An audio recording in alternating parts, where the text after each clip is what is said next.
Realme X2 Pro, faster, sharper and bolder. 855 Snapdragon processor, 64 megapixel quad camera setup, আৰু 8GB RAM 128GB storage capacity here. তেনেহলে পলম নকৰি বিলম নকৰি আহক পেকেটটো আনবক্স কৰো। আশা কৰো মোৰ এই ভিডিওটো আপোনালোকে সকলোৱে চাই ভাল পাব আৰু ভিডিওটো যদি শেষলৈকে চাই তেনেহলে এই মোবাইলটোৰ বিষয়ে আপুনি গোটেইখিনি তথ্য কি ফিচাৰ্স কি লুকস গোটেইখিনি কথা গম পাব। 3-4টা ভেৰিয়েন্টত পাব, হোৱাইট, ব্লু এণ্ড ৰেড আৰু 12GB লৈকে আপুনি পাব। মই আজি লৈ আহিছো যোনটো আপুনি হোৱাইট কালাৰ, মোৰ হোৱাইট কালাৰটো সঁচাকৈ ভাল লাগে সেইকাৰণে হোৱাইট কালাৰ আনিছোঁ।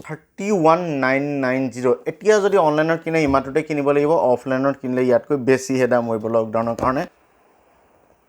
সঁচাকৈ এটা সুন্দৰ মোবাইল, একদম সাইজ 6.55 ইঞ্চ স্ক্ৰীন এখন আৰু কোৱাড কেমেৰা সেটআপ Realme ইয়াত দেখিছে আৰু ইয়াত এইটো ফ্লেশ আৰু ইয়াত সিৰিয়েল নাম্বাৰ IMEI নাম্বাৰ লগতে ডকুমেন্টেশন সিলিকন কেস টাইপ সি চাৰ্জিং কেবল সিম ইজেক্টৰ টুলস আৰু এটা ভয়ংকৰ ফাষ্ট চাৰ্জাৰ 55 ওয়াটৰ ফাষ্ট চাৰ্জাৰ ভোক চাৰ্জাৰ বুলি কয় এইটো। ৰাইট সাইডে অফ অন বটন আৰু সিম ট্ৰেত মেমৰি কাৰ্ড লগোৱা সুবিধা নাই যদিও দুখন সিম আপুনি লগাব পাৰিব। তাৰ উপৰি এটা কথা মন কৰিব, এই পিনে যোনটো নীলা কালাৰ দিছে এইটো ৰাবাৰ দিছে যাতে পানী চানি নোহোমায়, এইটো এটা খুব ভাল কথা। আৰু ওপৰত দেখিছে সেকেন্ডাৰী মাইক নয়েজ কেনসেলেশনৰ কাৰণে। ৰাইট সাইডে দেখিছে ভলিউম আপ ডাউন বটন। তলৰ সাইডে এতিয়াও দি থকা 3.5 হেডফোন জেক, প্ৰাইমেৰী মাইক আৰু টাইপ সি চাৰ্জিং পোৰ্ট আৰু এটো হল স্পিকাৰ গ্ৰিল। মোবাইলটো এটা আমি অন কৰি লওঁ। Realme এবাৰ স্ক্ৰীনখনৰ ওপৰত বহুত ধ্যান দিয়া দেখা গৈছে। এখন 6.55 ইঞ্চৰ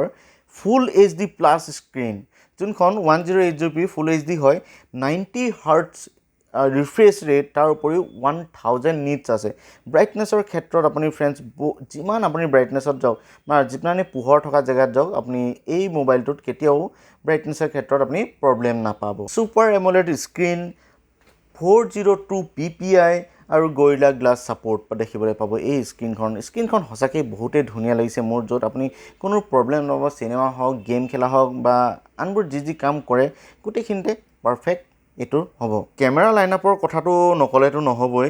কেমেৰা মানে কি ক'ম আৰু, কোৱাড কেমেৰা 64 মেগাপিক্সেল 1.8 ওয়াইড এংগেলৰ লগত আহিছে যোনটো মেইন কেমেৰা। তাৰ পিছতে আহিছে 30 মেগাপিক্সেল 2.5 এপাৰ্চাৰৰ সৈতে আহিছে, এইটো টেলি লেন্সৰ লগত আহিছে, টেলিফটোৰ লগত। আৰু এটা আহিছে 8 মেগাপিক্সেল যোনটো আল্ট্ৰা ওয়াইড আপুনি পাব 2.2 এপাৰ্চাৰৰ সৈতে, আৰু এটা আহিছে ডেপথ সেন্সৰ যোনটো 2.4 এপাৰ্চাৰ। এই যোনটো সেলফি কেমেৰা দেখিছে এইটো 16 মেগাপিক্সেল 2 এপাৰ্চাৰৰ সৈতে আহিছে আৰু ইয়াত আপুনি ভিডিঅ' কৰিব পাৰিব 1080p 30 fps লৈকে। আৰু বেক কেমেৰা যোনটো আছে এইটোতো সাংঘাতিক, এইটো আপুনি 4K ৰেকৰ্ডিং কৰিব পাৰিব 60 fps সৈতে আৰু 1080p ভিডিঅ' তুলিব পাৰিব 120 fps লৈকে আৰু 720p যোনটো ভিডিঅ' তুলিব পাৰিব এইটো 960 fps লৈকে। বহুতে ভাল কেমেৰা দিছে। এইটো LED ফ্লেশ ইয়াত দিছে, Realme ব্ৰেণ্ডিং অড জেগাত দিছে, যদি এই তলত দিয়ে কিছুমানে এইটো নতুন ষ্টাইল চাগে ইয়াতে দিছে।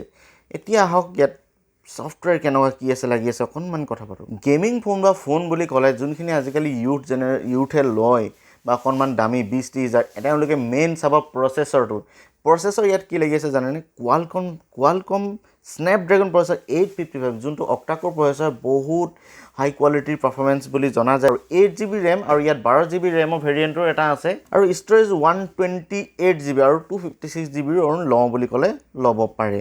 আৰু ইয়াত OS যোনটো দেখিছে Android 9 পাই লাগি আছে আৰু দুটা অপাৰেটিং সিস্টেম আছে ইয়াত, Android 9 আৰু কালাৰ OS তেওঁলোকৰ নিজৰ 6.1 দুইটা মিলি ইয়াত খুব ধুনীয়া এক্সপেৰিয়েন্স আপুনি ইয়াত পাব।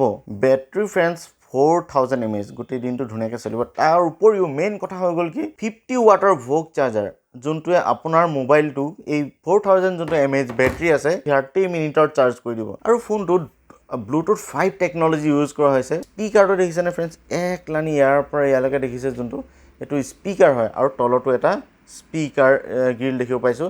এইটো আৰু এইটো দুইটা মিলি ধুনীয়া সাউণ্ড কোৱালিটি আপুনি পাব। ইয়াত Dolby Atmos সাপোৰ্ট লগতে আছে, যোনটো সাউণ্ড কোৱালিটি একদম গ্ৰেট আপোনালোকে পাব, শুনিবলৈ পাব।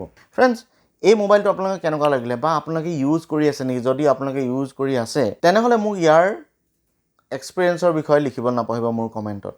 আৰু এনেকুৱা ধৰণৰ টেকনিকেল ভিডিঅ' চাই থাকিবলৈ মোৰ চেনেলটো আপোনালোকে ছাবস্ক্ৰাইব কৰি থ'ব আৰু ছাইডত থকা বেল আইকনটো প্ৰেছ কৰিব যাতে মই ভিডিঅ' দিয়াৰ লগে লগে আপোনালোকৰ নটিফিকেশ্যনলৈ মোৰ ভিডিঅ'বোৰ আপডেট যায়। তেনেহ'লে ফ্ৰেণ্ডছ আজিলৈ এৰিছোঁ, নেক্সট পুনৰ এটা ভাল ভিডিঅ'ত লগ পোৱাৰ আশাৰে থেংক ইউ, বাই বাই, জয় অসম।